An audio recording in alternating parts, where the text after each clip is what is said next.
একটা কথা বলা হয়ে থাকে, অতি লোভে তাঁতি নষ্ট। কথাটা কিন্তু সত্যতা আছে। আসুন একটা গল্প শুনি, আমরা মিলিয়ে নিই। একটা ভদ্রলোক বলবো তাকে কেন?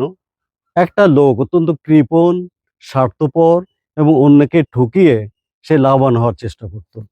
তা সে এত লোভী ছিল, আর তার সম্পদ যা কিছু ছিল সে পকেটে করে নিয়ে ঘোরাফেরা করত। একদিন তার পকেটে ৩০টা স্বর্ণমুদ্রা ছিল। সে বাইরে ঘুরে এসে পরে এসে দেখে যে তার স্বর্ণমুদ্রাগুলো কোথায় পড়ে গিয়েছে। খুঁজে টুজে কোথাও পেল না। আশেপাশের লোকদের বলল, কেউ যদি স্বর্ণমুদ্রাগুলো যদি পান আমাকে দেবেন, তাকে পুরস্কৃত করব।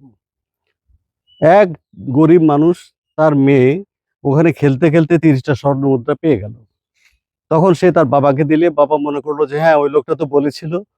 তখন সে তার মেয়ে সহ ওই ৩০টা স্বর্ণমুদ্রা অনেক আশা নিয়ে তার কাছে গেল, যাতে তারা তাকে পুরস্কার দেবে।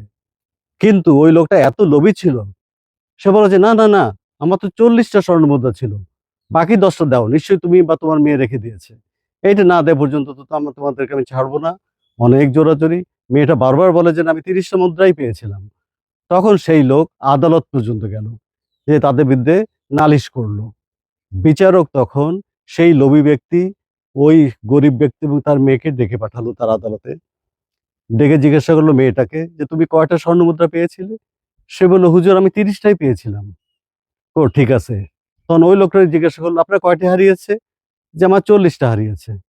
তখন সে বলল, বিচারক, যে ঠিক আছে, আমি রায় দিচ্ছি, এই যে 30টা স্বর্ণ মুদ্রা, এইটাও মেয়েটা রেখে দিবে, কারণ এইটা তো ওনার না, ওনার তো 40টা হারিয়েছে। এটা তুমি রেখে দাও তোমার বাসায়, যা 30টা হারিয়েছে তাকে তোমরা এটা ফেরত দিবা। এইটা বলার সাথে সাথে সে তখন, এই যে লোভী লোকটা, সে তখন বলল যে, তাড়াতাড়ি বলে উঠলো যে না না হুজুর, আমি একটু মিথ্যা বলেছিলাম, আমার 30টাই হারিয়েছে।